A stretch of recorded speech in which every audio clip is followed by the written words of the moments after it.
Hello, everyone. I'm very happy, in fact, thrilled to have a very senior retired Army officer with us. Right now, we have with us Major General Gupta. Let's listen to him. Over to you, sir. Thank you very much, Mr. Subodh Mathur. It's a pleasure to be on your op-ed. As also, it's a privilege to be able to speak up my mind in various aspects that may be there and get to your audience as to what do I think about the whole matter. So at the outset, I'll tell you, I am very frequently asked as to why I joined the army. I had the Desh Bhakti, I had that kind of sentiments to it. And a question always gets asked by a large volume of people that what is this that causes a person to join the army? And what causes the person to be ready to give his life for whatever causes that may be? Is he a jihadi that he's going to give up his life? Or is it something else? Now, my frank opinion on the subject matter, I don't think anybody joins the army. Well, they or the military. There may be exceptions, of course, with the prime aim that they want to fight, they want to join something that is enabling them to walk this earth like a soldier. A lot of people join because they want a profession, but what kind of a profession? That's the issue. They want a profession. They want to do something more than what is. It's a quotation that is there. More than just ordinary. Yes, people want to do that.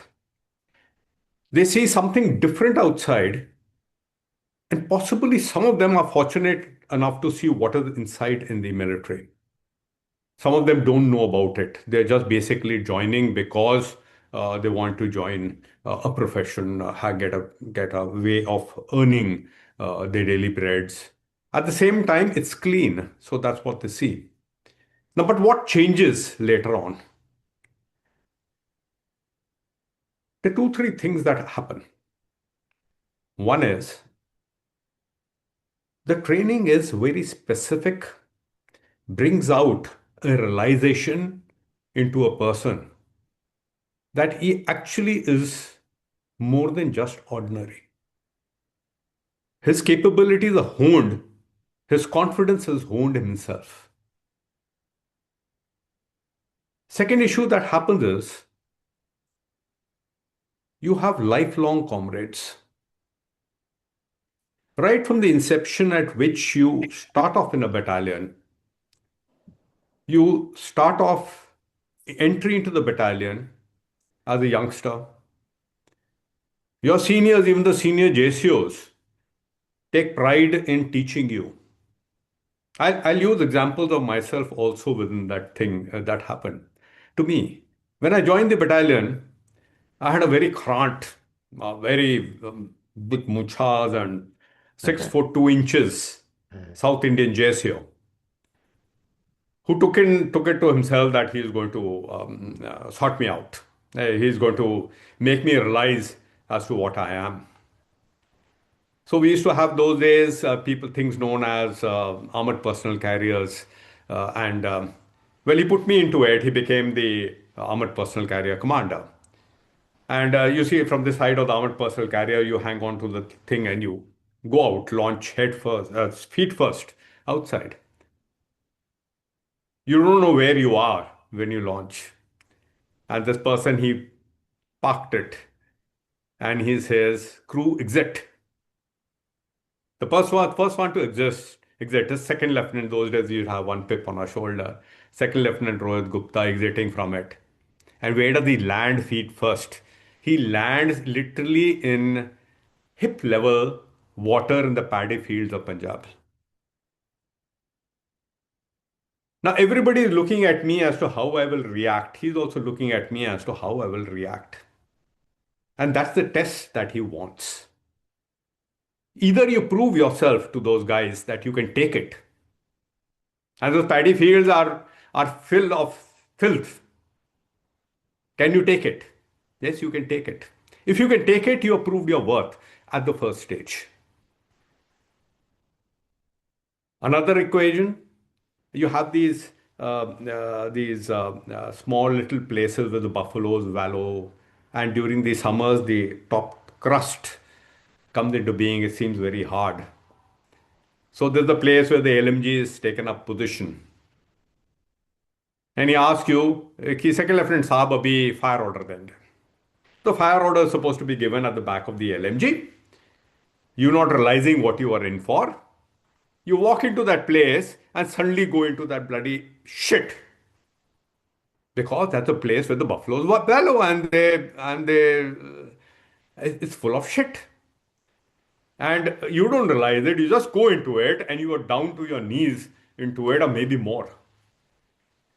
How would you react? Now that is what your men, when you have a rank on your shoulder or rank on your side, depending whether you're an NCO or a JCO or an officer, they respect the rank. But do they respect the person? Do they respect the leader? Not the commander, the leader. Now that's the difference what there is. You have to prove yourself to be a leader. And once you prove yourself to be a leader, the kind of they don't they are not that expressive in their thing for you, but very small things indicate to you you are accepted as the leader. And that is what everybody looks for. And when that feeling comes to you, that is the time when you understand the fact of your responsibility. You are responsible for the lives of your men. And why are they testing you? They're testing you, is this man capable of leading us without causing us to lose our lives without any reason? Is he going to get us killed or is he going to do something which will achieve in the bargain we get killed? It's okay. But that's the time when you realize the very fact that what a leader is. And when that realization comes to you, the value of the military comes to you. I'll give you another personal example on the subject matter to understand this small little subject. I was still a second lieutenant. We have this thing about going through minefield training and things like that. Many ways of going through it. One of the ways is to ramrod through it in a straight line. And normally you got a water obstacle on the other side. You put in your boat and you go to the other side. Now, what used to happen on our side, we didn't have boats and things like that. Now, if you understand a charpai, a bed with iron poles on all sides with legs, and you have noir on top of it, that's an oddness issue that used to be at during those times. So we used to make a boat out of it, tie a tarpaulin around it with heavy ropes, a rope around it, and carry it on an iron pole. And you ramrod line ahead, straight one single line through the minefield because only the leading guy blows his foot and the other guys don't do so. Look, that's part of the bravery. That guy is willing to go through the minefield leading it, and if he blows his foot, the next person takes over. One of the drill is that, the other is following a tank or following the treads and things like that, etc. Of course, you got grapnels and all to take away the jumping mines and things like that, but yes. Now, when I was walking through it, I was commanding a platoon. There were two sections ahead. There was this boat, heavy boat, two men in front and two men at the back with the pole, with the iron pole on the shoulder. They walk through, and the boat is heavy, real heavy. Two men, four men walking. Now there was this a brilliant youngster who had come from his training institution, who was a gold medalist and thought no end to himself. He was given to my platoon, and this guy was right in front of me. I was the platoon headquarters, so suddenly, after some time, I feel that he is tottering and this guy is going to leave the pole. So I put put my hand on his shoulder and I tell him his name. And I said, क्या बात है? उठा नहीं पा रहा? तो he turns around and says, साहब आपको क्या पता कितना भारी है? आपने थोड़ी नहीं उठाया है इसको. and he's about to leave it. In fact, he leaves it, and there's only one guy holding at the back end, and that would mean the boat would come down. And if the boat comes down, it's landing in a minefield. Well, there's a single part to it. You will have casualties in case it lands on a mine. So I catch him by the neck. There's no way anybody else can come and do it. I catch him by the neck, drag him back, take the pole, put him on the shoulder, and we continue walking. So we reach the other side, we do our drill, etc. I mean, we go across the small little canal, we establish a small little bridgehead across. It's known as the bridgehead, a small little thing over there. And it's night. So I'm a platoon command in the center, you are three sections in front. Suddenly I find a commotion on one side. So I walk those 50 odd 70 meters, and the senior JSU happens to come to me. And he comes along with me. Now, over there, I see people hitting a boy. And as I go a little further, I realize the same guy who they are hammering, literally hammering him. And I could hear snatches of conversation, snatches of guys saying, "How dare you tell the officer that he's not capable of it and he's not done it, and especially this up? How dare you do it? How dare you allow an officer to do it when you are there and it's your job, the officer's job is something different to lead the platoon? Why are you doing this?" And they're hammering him. I tell the senior JSU, I tell, Saab, jara rukwa dijiye. And I go back. I don't approach there, and I just tell the senior, rukwa do saab ye baat. And I go back. Now, besides the concern that the man is being hit and etc., one indication came to me that these people have accepted me as the leader. They've accepted me as a commander, as a leader of their things. I don't have to worry thereafter. Because thereafter, I am going to protect them and they are going to protect me. They are going to ensure that I do not give my life for nothing, no reason. At the same time, it is my responsibility to ensure that they do not give their life for anything. I've heard about it in many places in Kargil war in many places. But the man said, "साहब, आपका importance हमारे लिए बहुत ज़्यादा है. आप मत जाइए. हम जाएंगे."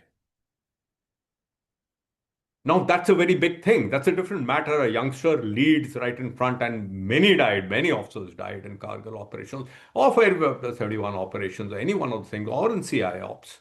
We lost a large number of officers, including COs leading. But look at the men. The man is ready to give his life for that officer.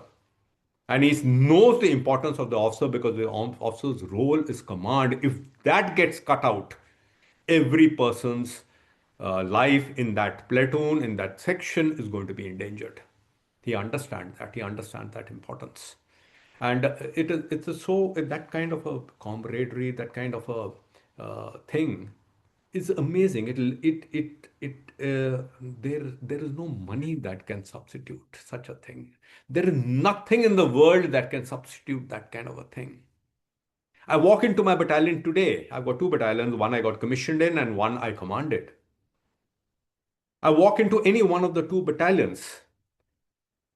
Majority of the people have not served with me. But the love, the emotions, the respect that I get from them is phenomenal. Why is it so?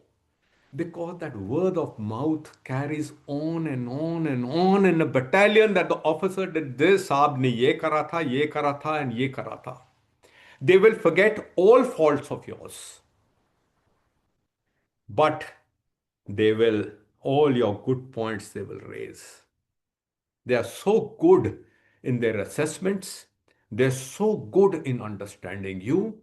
They're so good in training you without even you realizing you are being trained. It is amazing how our men are. They have native intellect. They don't have academic intellect.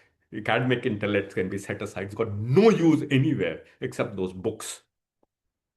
But they got native intellect, much more than that. They experience every line in the faces of that old JCO is etched. I mean, he understands everything very well. I'll give you another example. It was so interesting to see it happen. I took over a battalion. I took But over a before group you give battalion. the example, let me just say that what you have described is very impressive. It's very, very exciting to hear it from you that, look, this is how we build the spirit in the army, that this is how we have it working. And it also validates my point, which I made to you earlier on, that look, here we have this huge number of retired people sitting in our villages and in our small towns with this spirit. And us civilians, we haven't figured out how to use them. Absolutely. Absolutely. Absolutely. This is so stupid that we in the civilian side didn't figure out that there is, these of young the people, your staff whom you are describing.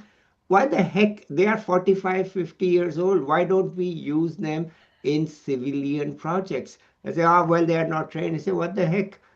They have trained officers like you, as you just pointed out. So why can't we train them? Okay, so let me stop here, sir, and now let's have. So I am so Yes. happy to hear what you're saying because it is giving me confidence that yes, we will be successful if we use these retired people suitably trained in our development projects instead of thinking of, let me be blunt, okay, which is the caste, which is this, which is that. These people don't care about all these things. They want to do the work and they have the discipline, the mature. So we will work together with you to get this thing going.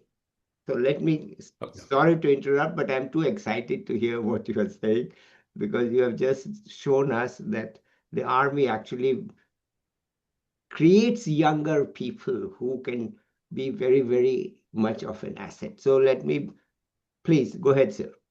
Your second Yeah. example. Yeah. So um, I'd give this example of what the understanding in the group in which you command. I'd taken over a battalion newly, and in our first field firing, we had a very unfortunate incident in which one of the 81 motor tube burst, and well, uh, the person who loads the motor tube with the bomb, he's on top. His body got shattered. In fact, the minute I heard it was firing at the back from there, we were at the tower and the rounds were passing over us. And the minute I heard that bang at the back, I said, "Gone." And I ran down the sand dune, I remember, and reached him. By the time they were picking him up and putting him into, we always have a ready vehicle to evacuate in case an accident takes place. And I just reached him, touched him, his body was shattered. He was almost gone. He was alive, but gone. And that it was a terrible kind of a thing. And we had our salute to him in the evening, and without to him. By the time the family had come, they were from Kamau. I commanded a Kamau battalion, and they had come all. They came. I rang them. In fact, I had to go and ring up. Those days we didn't have mobiles and things like that. I had to go to the STD person over there, pick up the phone, uh, make sure it was not his wife or his father, make sure it is somebody else, and tell him that, look, this has happened. You please bring them, and we will send a party along um, with the body of the soldier. And well, we gave a salute to him, everything of the sort. When I was getting into the vehicle, having met his brother had come, not his wife didn't come, but his brother had come, his uncle had come. After meeting them, I was getting up, and I was also feeling very bad. Obviously, I'm as a commanding officer, you lose a man, it is a major issue. And I was getting into the vehicle. Do you know what my Subedar Major says? He's the represent. He's the person. I mean, there's a CEO on that, and the Subedar Major is a very experienced man. I was getting into the vehicle. I tell him it's a very thing like the fighter pilot. They take off after an accident. If we are firing, we will fire thereafter. I mean, there is no way that the firing stops. So I'm getting into the vehicle and I tell him, साहब कल सुबह 6 बजे पहला round जाएगा. First round will go out of the barrel at 6 o'clock. And normally, what happens, the infantry combat vehicle round goes because that's a main weapon system. He tells me, Saab, motor platoon घबराई हुई है. The motor platoon guys are worried, a little shaky. It struck me. It suddenly struck me. It has not struck me till now because I was so involved in this thing and possibly suddenly struck me. Now the problem is this: it is not that they will not fire. They will fire. There's no doubt in my mind that they will not fire. Given order, they will fire, and they are all trained people. They will fire. Very motivated. The problem is that when you are nervous, you might make a mistake. And that is the nervousness that would create a problem that would be there. And if you make a mistake, then serious repercussions are there in terms of lives and things like that. So I could not stop the firing. It would be wrong. So what I said was, I said, Saab, kal subah ICV nahi, हम हवलदार so and so, I am not giving the name, but हवलदार को हम श्रद्धांजलि देंगे motor fire के साथ पहला round. First round will be from the motor and not from the infantry combat vehicle. I will be present. In my presence, the round will go out. Next morning, 5 to 6, I arrived over there. There were 4 pits in which the motors were there, and the distance was just barely 20 steps to each one of them. The second motor was blown up. We had circled it because court inquiry had to go and things like that, and there were bits of flesh and blood all around, and it was a dreadful sight that was there. The motor also spread like this. I stood next to the pit of the first motor, stood with my toes over there, and I said to the motor position commander, 6 round test motor fire, 6 round fast motor fire. So he looked towards me because I was not wearing a helmet, I was not wearing earmuffs. You wear that because the air goes. I'm not wearing any guard or anything of the sort. I was standing at the edge of the motor pit. And the barrel comes actually in front of the face. That's how it comes, and that's how the accident took place. And I'm standing exactly where that person was standing. Maybe a couple of yards more than him because he's feeling the motor. No. The 6 round goes motor fire. I'm standing there. And I said, Sir, please start. So he gave the orders for 6 motor fire, 6 round motor fire took place. The blast is so much, it hits you, you shake. And the blast is so loud, part of my hearing is gone because of that. 6 round fired, I went to the third motor. The second motor is destroyed. I did the same thing over there.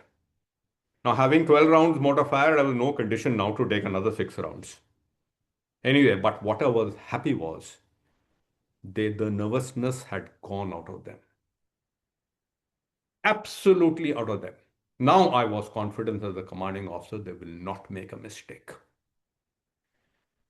And I went from there. In the evening, the SM Saab says, Saab, आपने जो करा है, वो हमें बचाएगा.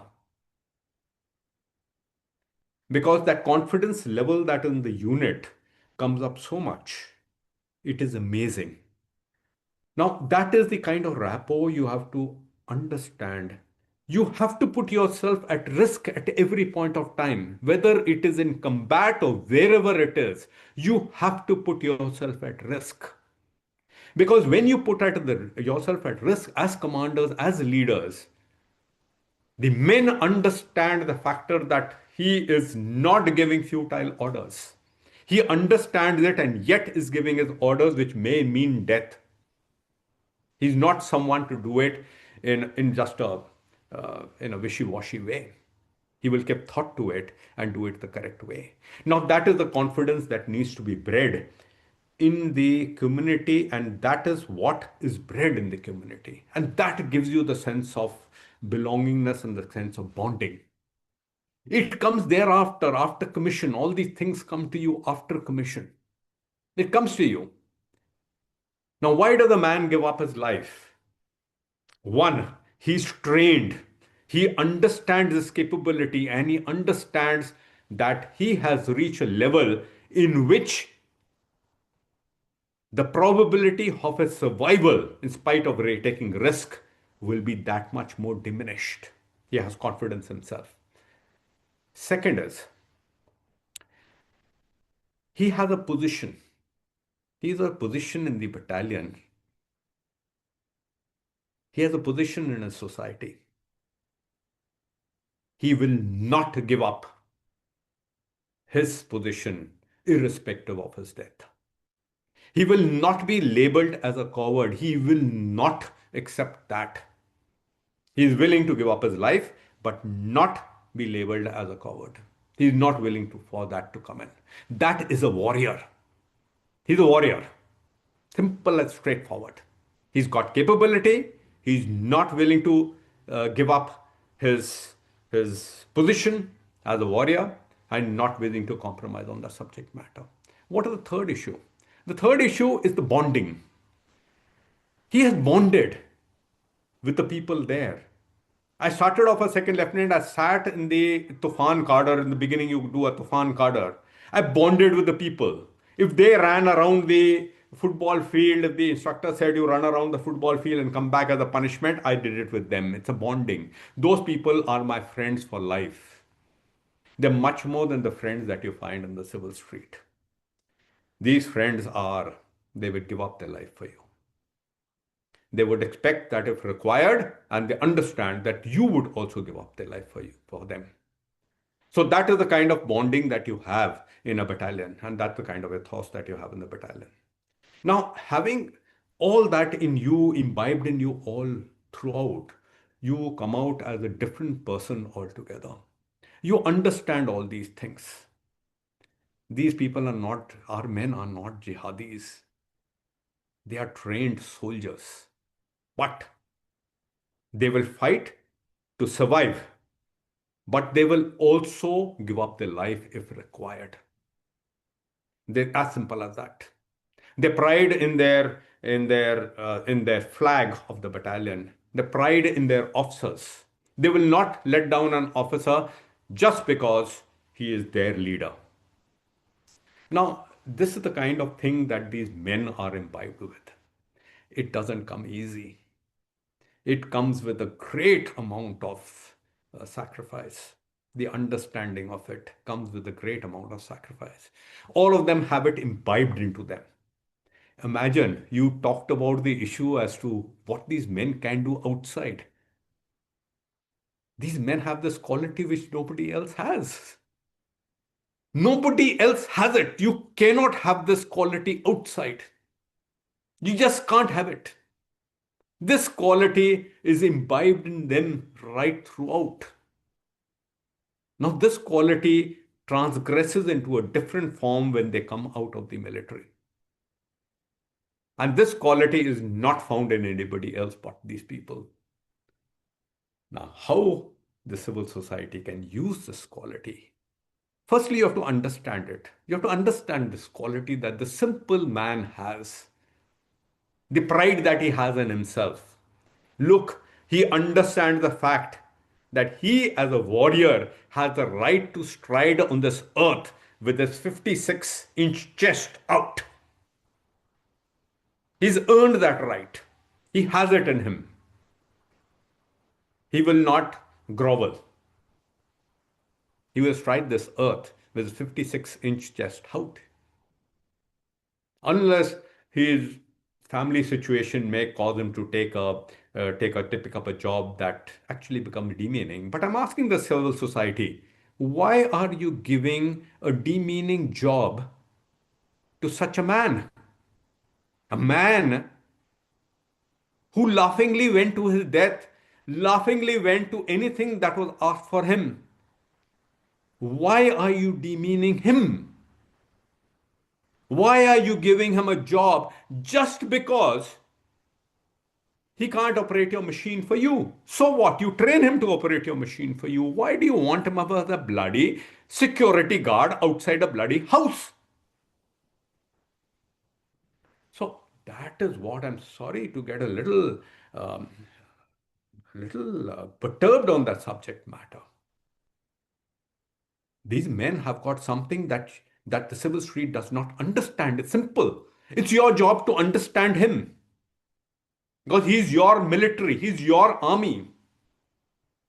I find this in the civil society, and let me sound off on this issue. This is the military. This is our army. They're meant to give up their life. What bloody nonsense. They're not meant to give up their life. While you sit in your AC rooms, while you travel in your Mercedes, they are serving at minus 50 degrees in Siachen, climbing mountains that not even the person who wants to do adventure climbs it, going in areas where nobody can do so, being without their families, not even knowing what is happening to them. At times, they're not in communication with them for weeks on end. Imagine you not being able to speak to your wife for a week. Your wife picks up the phone and talks to you in your office 10 times a day for no rhyme or reason till the time you get frustrated and say, "Why do you call me every 10 minutes?" This man for a week, 10 days can't speak to his wife, to his children. His wife cannot speak to him. Imagine a newly married bride cannot speak to her husband. He's been there just for a week, 10 days. They didn't even know each other. They got married. And this man has gone to some post in God-forsaken place where he doesn't have communication. Yet, there are places where people don't have communication, in spite of all the advances that are there. I had posts like this under my command when I was commanding a division. So, you mean to say such people are can be treated in that kind of a fashion? No. Their capabilities are far more. Yes, they need to be retired. They need to be retrained. So isn't that the responsibility of the society for the industry, the corporate sector, to retire them, to train them, to use them to the best of their capability, to respect them? Respect them. What is he looking for? He strided his earth with a 56-inch chest, a soldier, looked it in your eyes, and he did not waver in what he is doing. And today in the civil street, he is expected to grovel and he is supposed to be scared of his superior as to he throw him off the job and he won't have a job at all. Do you know what happens to them when they come there? The kind of questions that are asked to them. How much pension are you getting? Okay. Oh, you're getting this pension. So you that is part of it, and so we will pay you this much more, and you will become at par with that person who's getting it. Bullshit. He got the pension for all these years of service that he did in the military. It is what the government gives him for the kind of service that he does. It is not for you to account for it in the pay that you're going to pay him. Now, that is the small little things that take place which disturb the men. It disturbs them. And look at it.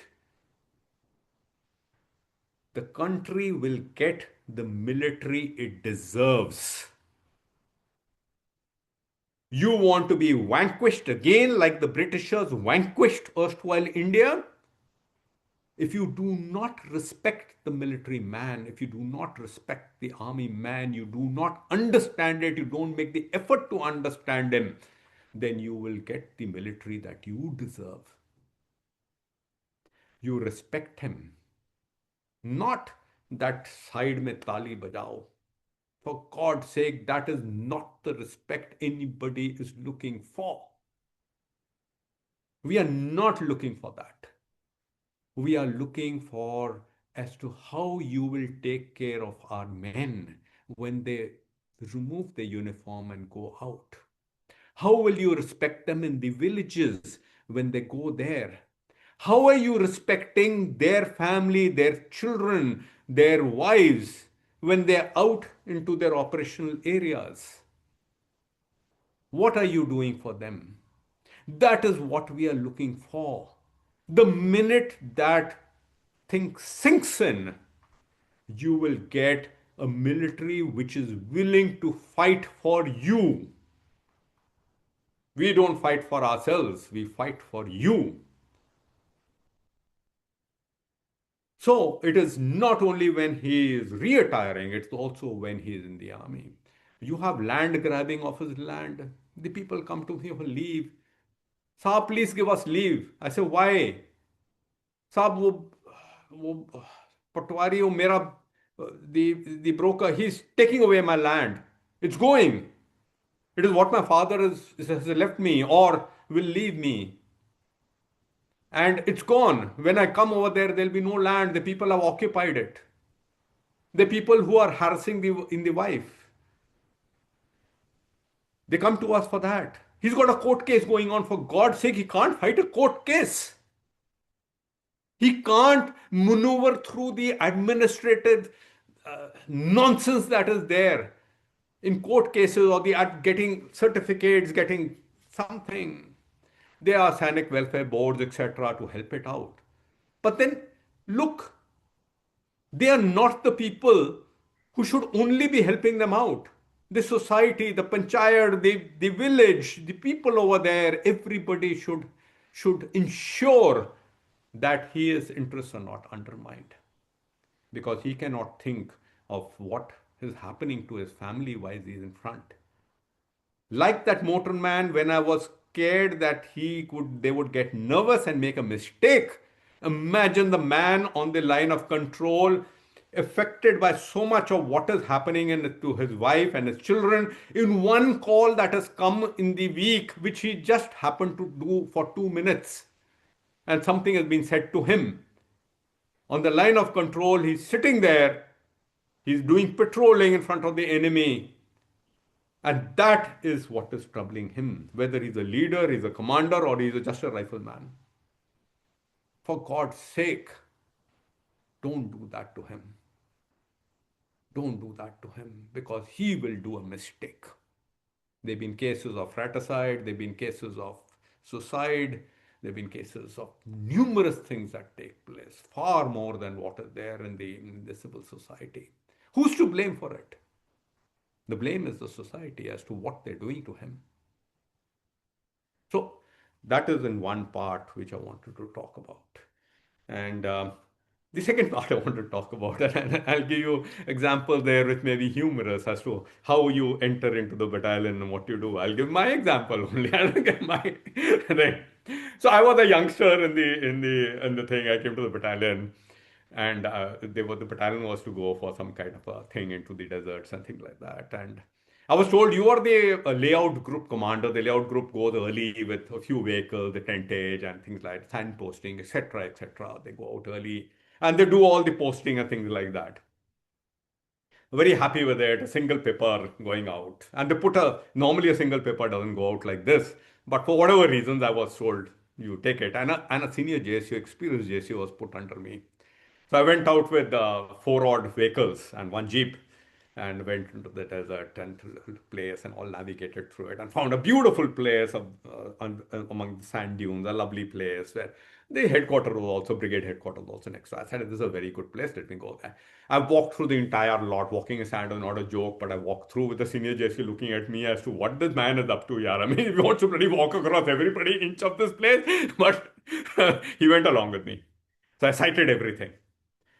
Normally, what you do is you cite the officers' mess, your officers' colony, you do your CO's caravan and officers' tentage, etc. You cite, and then you cite the men and things like that. I went the other way around. I cited the men. Actually, that is because that's a priority.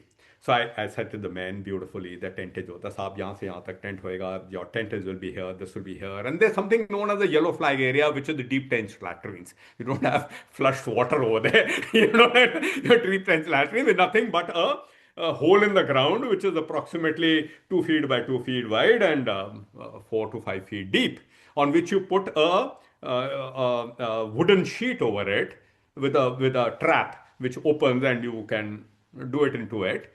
And the wooden sheet is so that you don't fall into the bloody hole because the sand collapses. And you got a small little kanat around you. And sections like this is built like this. And I made the yellow flag area. It's one of the yellow flag area, which is slightly away, around 25, 50 meters away from the living area. And it's not downwind. You don't get the tentage downwards, the other way around. So that's what you do. Then I went, sighted the CEO's caravan. Okay, very nice, officers mess, etc. Went to the last was the JC, was officers tentage. We used to have 180-pounder tents over there, so I sighted six, seven of the tentage, very nice and all, and very happy with it. Now it was around 2 o'clock in the night, and expected arrival of the first of the convoy coming in was around 3:30. So the JCO comes, "Saab, kuch reh raha hai. Something is left." I said, "What's up?" "Saab, subah, what time, where will the officers go for their morning job?" So I looked towards them. I said, "Shit, I've done everything, but what about that?" Now I looked, the tent was here. There was a big sand dune, not a very big sand dune, but a sand dune, 30 R approximately, or maybe 20 R behind the tentage. What to do? You can't put it in front, you can't put it on the side because that's where the officers, JCOs, I mean, officers, the men are living. The other side, the CEO's caravan is there. In front of that, the officer mess is there. Now what do you do? So I looked up at the sand dune. I said, "Saab, put the detail on top of it." He looked towards me aghast. And then put it there. And there was no place left, no time to change anything. Just put it there. So, anyway, good Tambi. Tambi is a little brother. He's not a little, he's a big man, but good Tambi there. Men went up there, dug, put it up. Excellent. So, the first vehicle comes in by the time I'm ready, etc., to relieve. Good welcome and all, everything. Rohit, youngster, you've done everything. Beautiful. So this is there, this is there, this is there, this is there, this is also tent, etc. Excellent job done, very good. Bloody camera. Thank you very much, sir. And everybody's going, the men are going to the respective tents, etc., etc. It's around 3:30, and that's it. So by the time they get into the tent and everything was sorted, it's around 5 o'clock, 4:30, around 4:35, and we there. I crash out because since the morning I've been doing it and all. I go to my tent and I'm knocked out. Suddenly I hear around 5:30, quarter to 6, somebody cursing. He's cursing away. Then after some time, I hear the choicest abuses, and "Where is that bloody pipsqueak? I'm going to skin him alive." He's screaming, and he's giving the choicest bloody explicits in Punjabi. And what I do is that I wear my running shoes, I wear my shorts, and I'm out of the tent and gone. He should not catch me. Later on, I got to know, and the most hilarious part about it, this man asks a South Indian battalion, so kupi, a bottle is known as kupi, so you put uh, hopefully warm water in it, otherwise it's cold water normally, and you pick up the bottle and you go to the DTL, deep trench latrine, with that thing. And in our battalions, like all South Indians, we wear our lungis and all and things like that, and you go. They're very convenient also. You can wear. So we go to the DTL. So this man goes, firstly walks up. Walks up. Okay, he cursed his way going up, but he's reached up. Now when he's done it, and he's getting up from this entire thing, and as in mountains, in deserts also, in top of sand dunes, when the sun rises, the ray hits the top of the sand dune. And this man has got his lungi around his waist and his bottom bloody poking around. That's later on I got to know all that. And the sun rays are and for all eternity, all of them can watch his big bottom on top of a sand dune. And unfortunately, the brigade headquarters is behind the sand dune. And possibly somebody is looking at his bottom from the brigade headquarters, which is a higher headquarters. And this man is ready to skin this bloody second lieutenant bloody pipsqueak who sorted the DTL on top of a bloody sand dune. And he's come down. We laugh at the battalion on these little things. And that's the learning process you go through. And that's laughter at it, which we look at it. But that's how you learn in the battalion, you understand in the battalion, and you discover yourself. You discover yourself in the kind of faults that you do, and all faults in the battalion, unless they have to do with moral turpitude or any kind of a thing like that, are excusable. I mean, they will let you commit all the faults and learn from your faults as long as you don't repeat them again. And that's the best part about these men. They understand that factor. That tolerance is there. Let him make mistakes. Let him learn from his mistakes as long as he does not. So, that tolerance factor is another issue that is there in the men, which is there, can be used outside. They've got a large volume of resilience, a large volume of understanding. Their superior outside loses a school, you find this man calm. He will not get agitated, he'll be calm, icy cold. He's seen worse. This is very nothing. He is capable of that. And you want men like that who actually has got an icy calm interior, which has got a very sound process. You can't think when you're disturbed. You can only think when you are calm. And he has that ability, even in times of crisis, to stabilize, think, act correctly. You don't have that quality. Very few people have that quality, and very few people I've been after retirement in the corporate sector. Very few people have that quality in them. These men have it, and that's a very big thing. They do not lose their stability in very minor issues. In major issues, also they don't do it. So that's a very, very big thing that is there.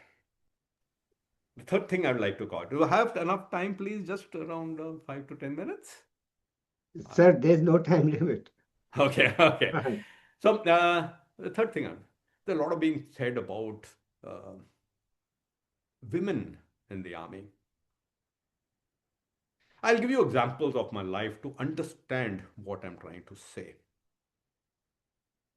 My first encounter was this when, and this is a lot of laughter in it also. I was an instructor in Indian Military Academy, and uh,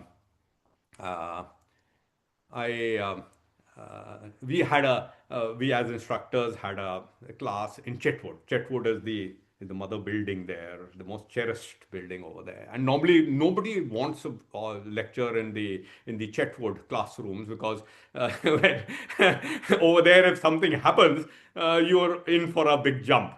And as also you can have the brass tacks ready getting into your class, just sitting at the back of it and hearing you out and then telling you as to what all things are wrong. You don't want all that. Anyway, we three instructors, youngsters, captains had their classes over there. And when we arrived over there were three lady education instructors, officers, captains, all of them. And that time they had just come in. I'm talking about way back. I mean, and they had just come in.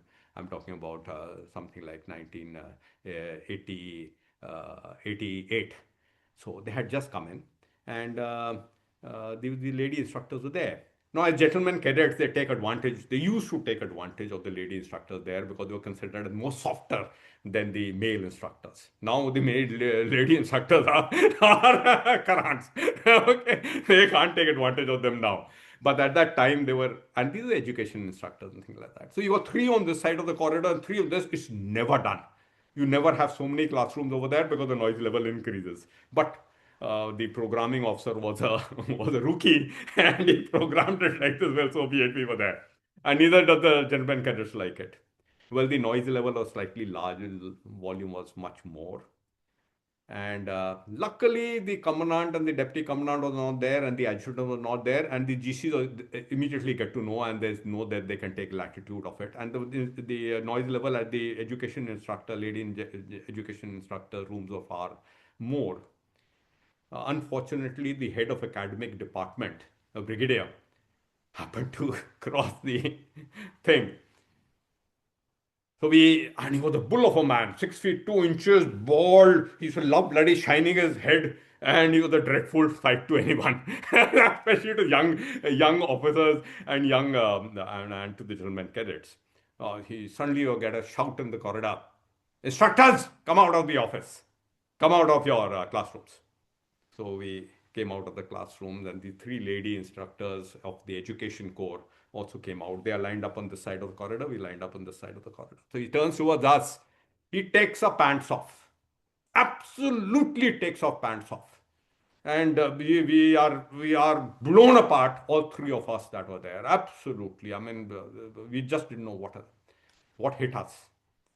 Then after 2-3 minutes of that, he turns to the other side of the corridor and he faces the lady instructor, and it is, Beti, you should impose strict discipline. You should not do that like child. You should not do this. You should not like this. You should control your gentlemen cadets and this. And we're looking at him at his back and we're saying, what the nonsense? I mean, he's had us.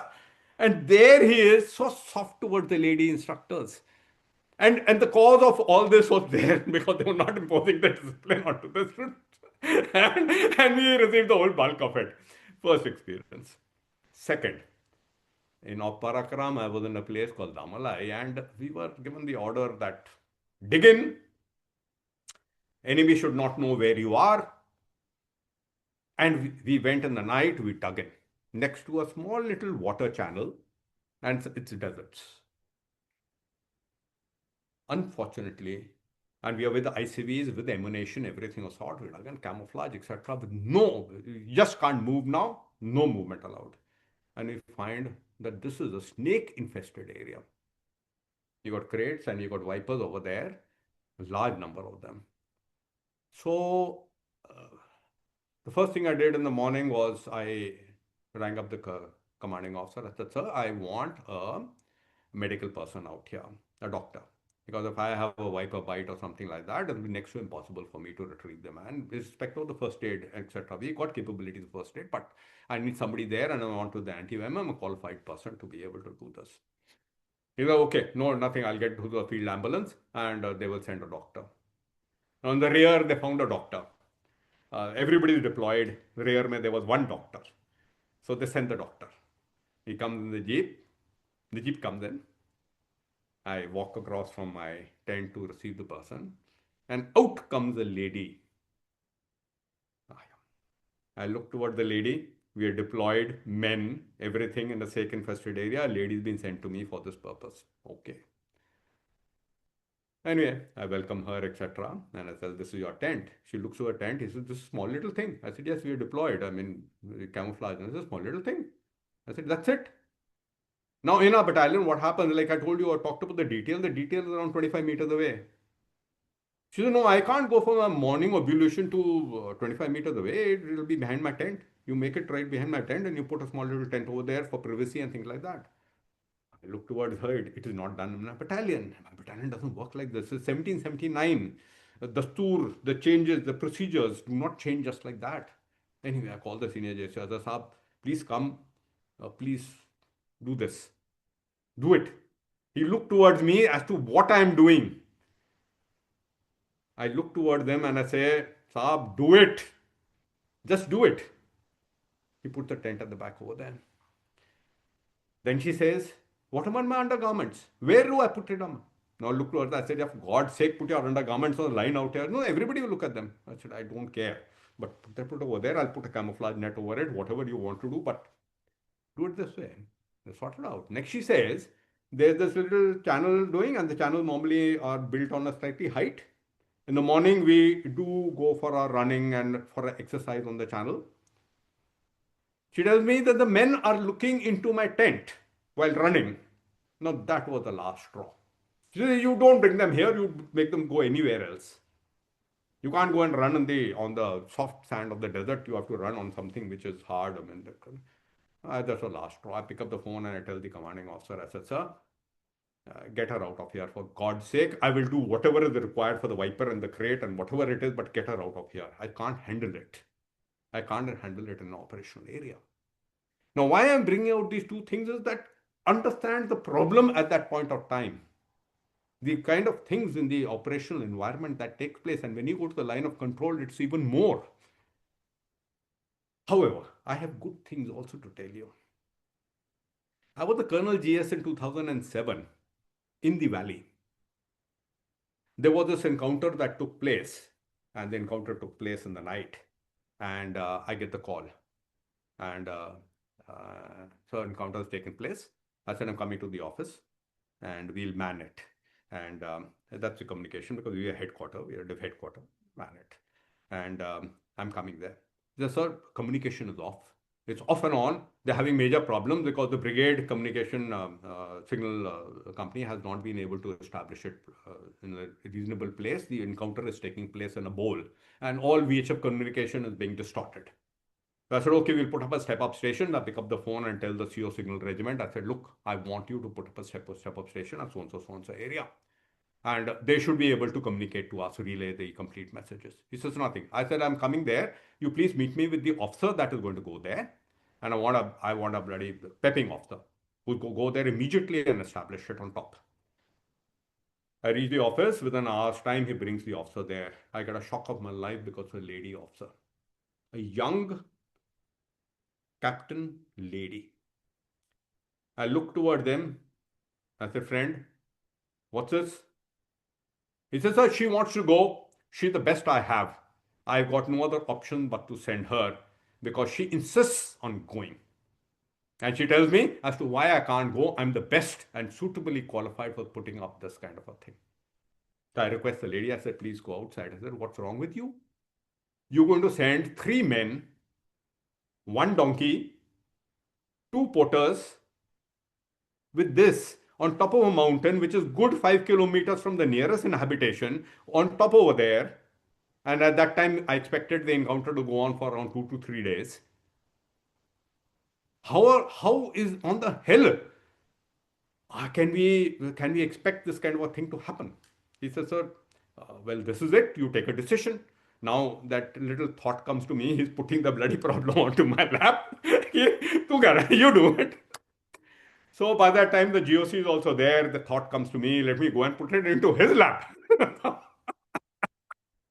So I walk out of my office. I'm walking. It's a 2-minute thing to his office, and I reach outside his office. I had this 2 minutes walk, and I turn back. I said, what is causing me to be prejudiced against this lady officer is my 2 experience of the past. Unfortunate experiences. She's capable, she's technically capable, she wants to go. Do I have less amount of trust in the men that she's going to go with? Am I going to jeopardize the complete issue of a lady officer being there and not being sent in an operational environment? That means a lady officer cannot be sent into an operational environment at all. You got a handicap. You got a liability in your battalion. Am I doing that? And without speaking to the GOC, I come back at the CO. I tell that CO, bring the lady officer back in. I take her name. I say, Captain so-and-so, so-and-so. I'm very happy that you can go. Please go there. Be careful. You will be in contact with the headquarters and you will personally report to me every 6 hours. You go. No issue. She is very happy. Maha happy. I mean, that's something that, look, somebody has had the confidence in her.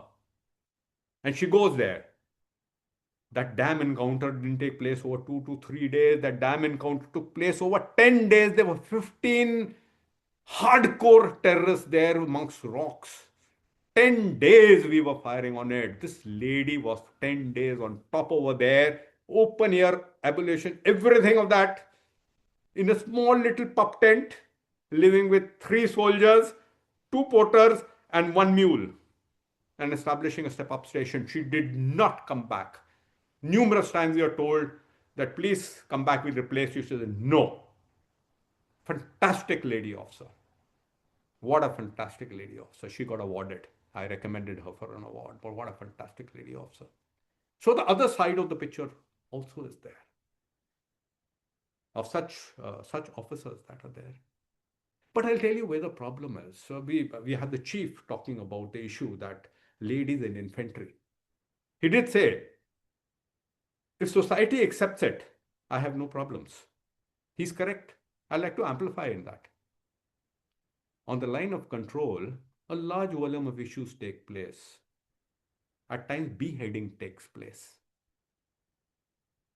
at time abduction takes place.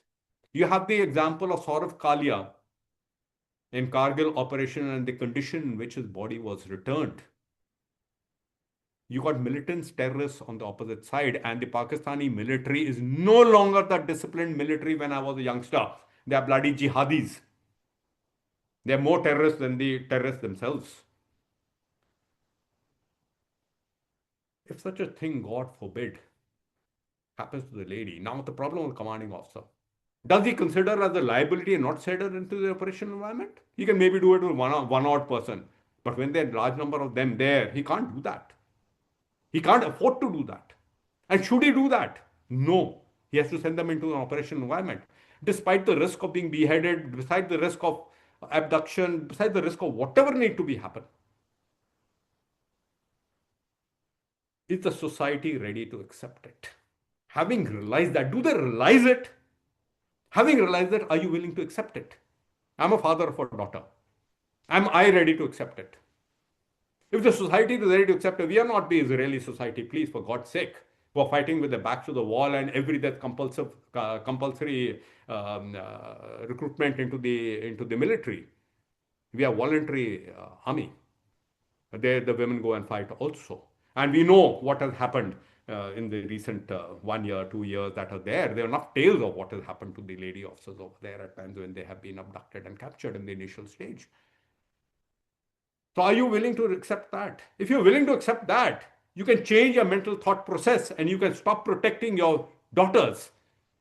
Then yes, these daughters can be put into the combat arms rather than the services and the combat support arms, that is engineers, signals, EME, and the services of Army Service Corps and Ordnance Corps in which they are.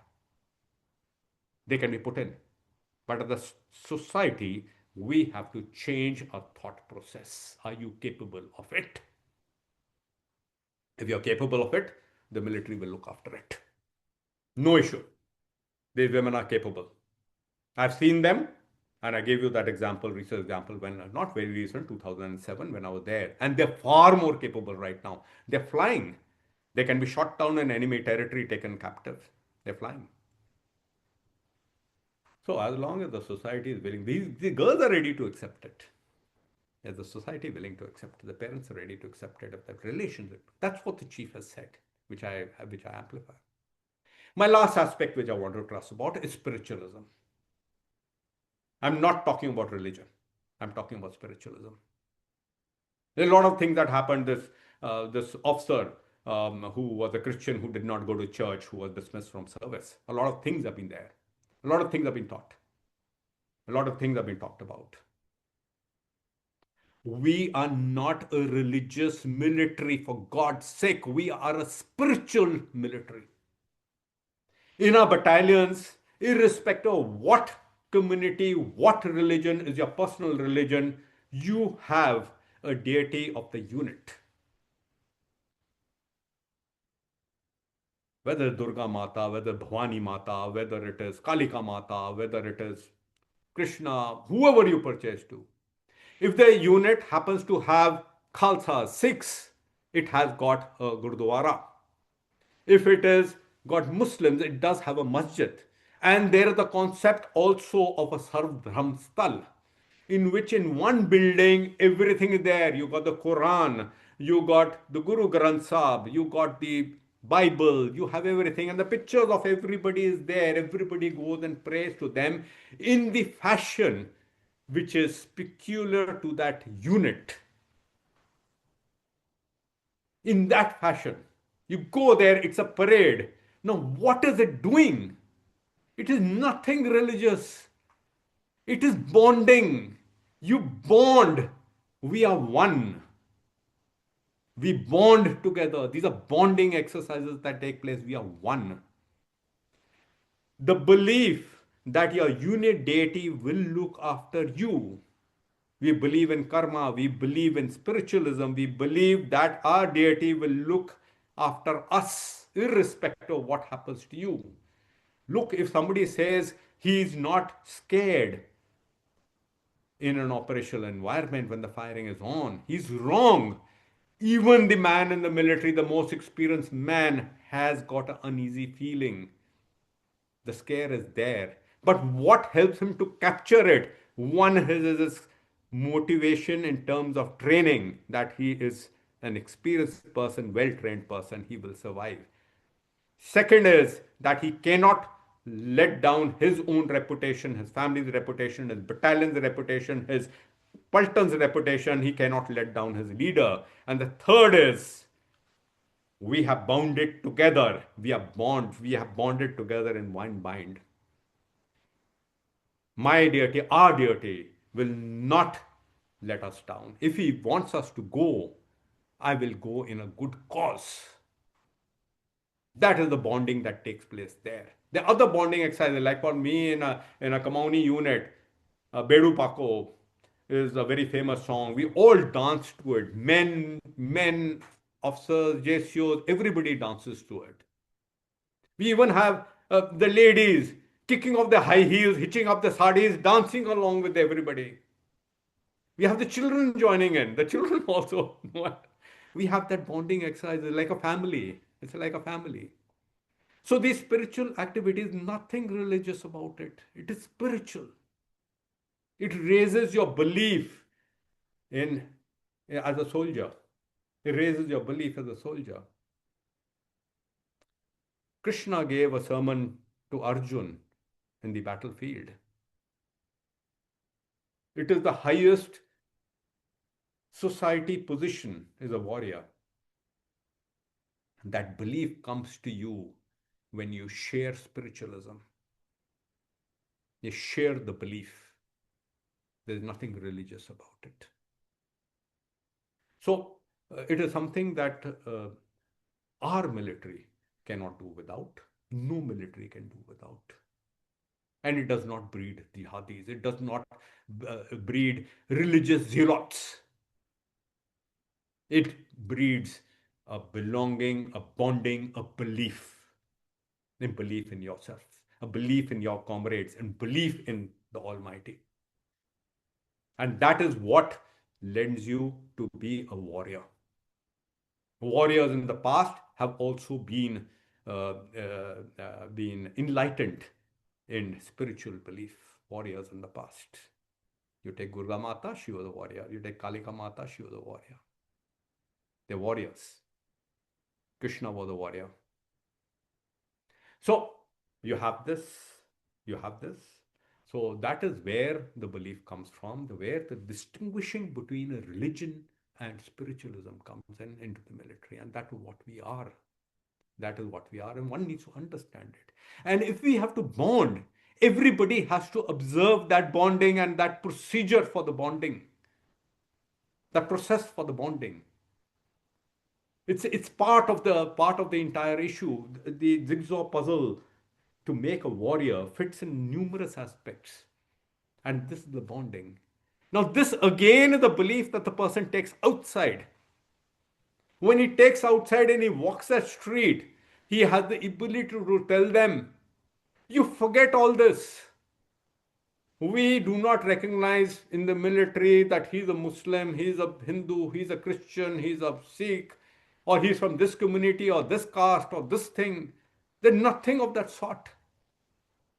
So when he walks the street over there, he is not burdened with all the stuff that you find outside, which impinge upon final results.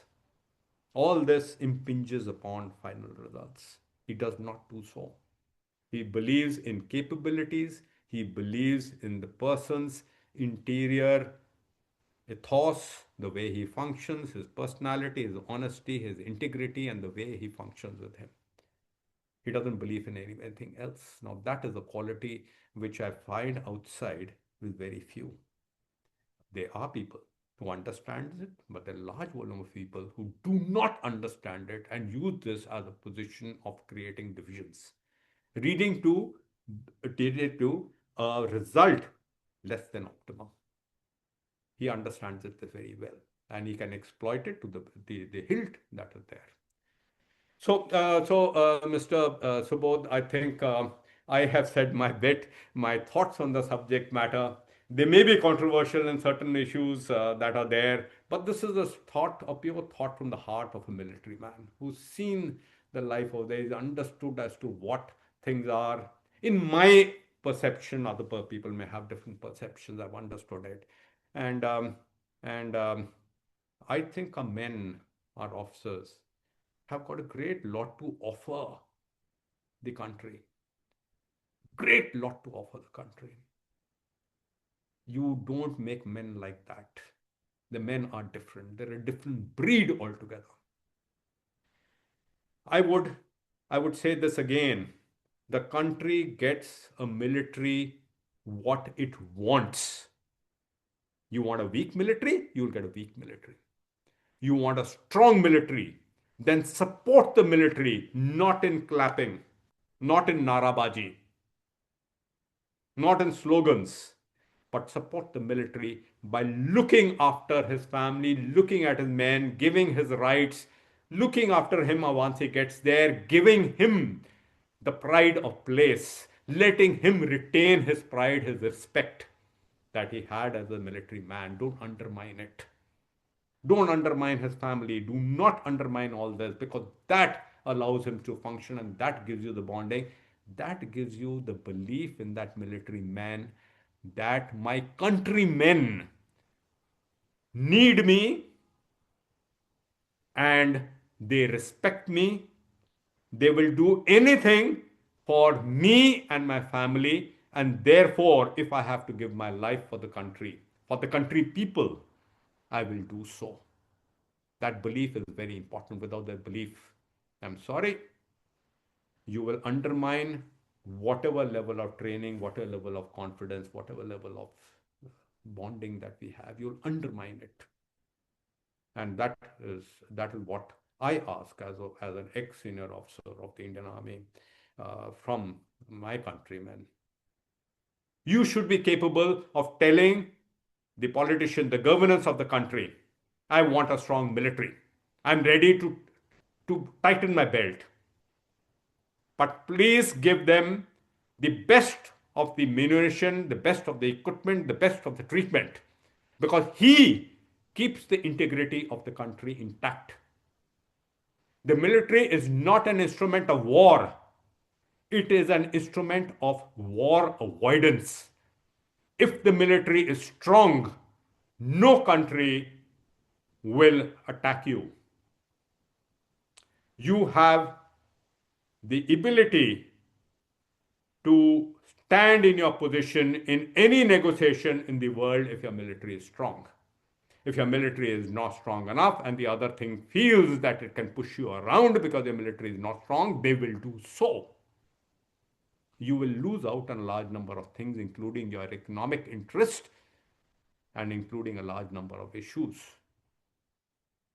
So, a strong military ensures war avoidance. It ensures that you stand in the comity of nations as a strong nation. Ensure that your word is heard, because the other people know that your military is capable of causing them damage far more than the thresholds that they are ready to accept. They well may be stronger. The USA and China may well be stronger than you, but they know that the Indian military is capable of causing them damage well beyond the thresholds they are willing to accept. And that is the bottom line to them in their aggressiveness, in their posturing, in their negotiations, in everything. So that is it. It used to be known as gunboat diplomacy. When you go and talk to each other, you've got a gunboat sitting at the back. Shivaji, when he met Aurangzeb, had a khanjar at the back and an army at the back. You don't go without that. You don't go and you're my brother.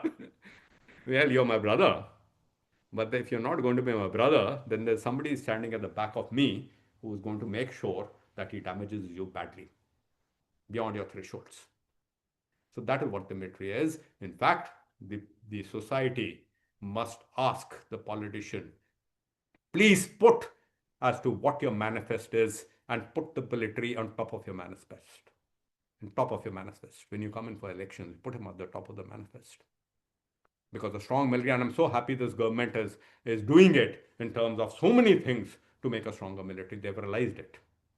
I'm not talking politics. It's very simple, but um, uh, they have understood the fact that the military needs to be strong.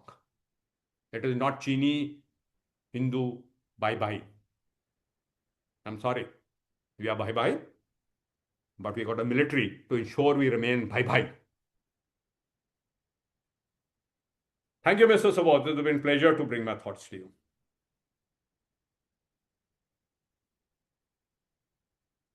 Well, you have given such a stirring and inspiring speech that I find myself in the rarest of situations. I have nothing to say. No, Mr. Sabot. You are such an experienced man. What I've heard from you is fantastic. Wow. All I can say is wow. I mean, it doesn't happen to me that I have nothing to say, but you've said it all. You've said it so clearly. You've said it so eloquently. And to me, what is left now is I can't tell the politicians, etc., anything. Let's operationalize the senior and junior retired army officers by example in the civilian projects that we are planning to do.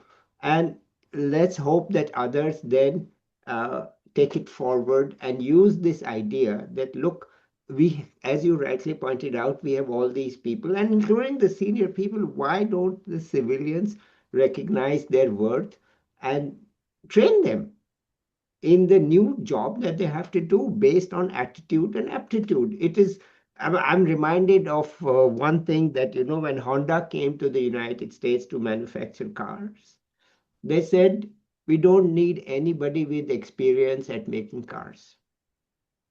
We will take 2 years to hire the people with the right aptitude and the right attitude. And then we will train them.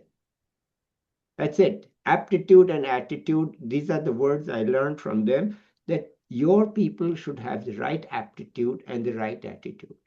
And they should be willing to learn. And so let's use this in our development projects. Let's end the recording here today so that we can discuss the practical steps forward, that we are not a big group, but we hope we will be the tip of the iceberg, that we show the way to the rest of society that, look, this is how even we can involve senior level people who can help us work with the junior level people, because we don't understand them. Honestly, let's admit it, that we don't have the same understanding of what they've gone through, what they feel like, how to.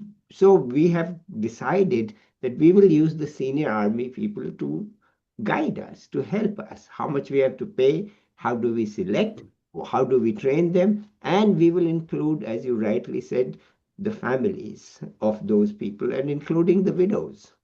That, look, Yes. this The Veer is, Naris.